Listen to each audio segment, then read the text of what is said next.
I'm joined now by Mosab Hassan Yousef. He's the author of Son of Hamas, and he joins us live. You know, your father was a founding member of Hamas, and you were groomed to take a leadership position. Eventually, you converted to Christianity, rejected their political and military objectives. Why did you do that?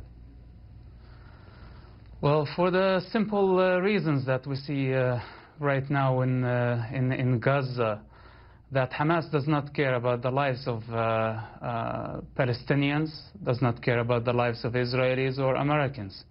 They don't care about their own lives.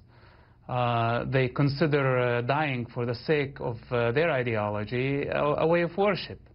And how can you continue in that society? Okay. I'll ask you the same question I asked my last guest. Can you coexist with someone whose mission is your destruction? Well, Hamas is not seeking coexistence and compromise. Hamas is seeking conquest and taking over. And by the way, Israel, the destruction of the state of Israel is not Hamas' final destination.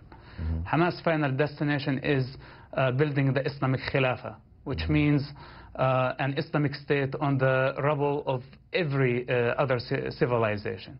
These are the ultimate goals of the movement. Mosab, you say in your book that Hamas targets civilians as a tool of war. Tell us about the Hamas that you know from growing up in the West Bank.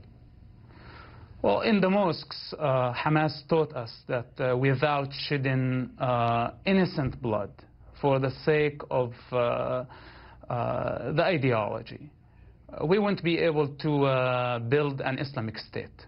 They were preparing us from the age as young as 5 years old. This is the ideology that Hamas was feeding us.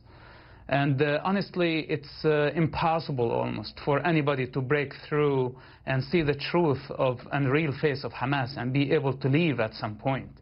As you see in my case, I had to lose everything just to say no to Hamas. And today when I look at the children of Gaza and I know what they're fed, I know that they have no choice. Mosab, thank you. Appreciate you joining us. Next time we'll spend a little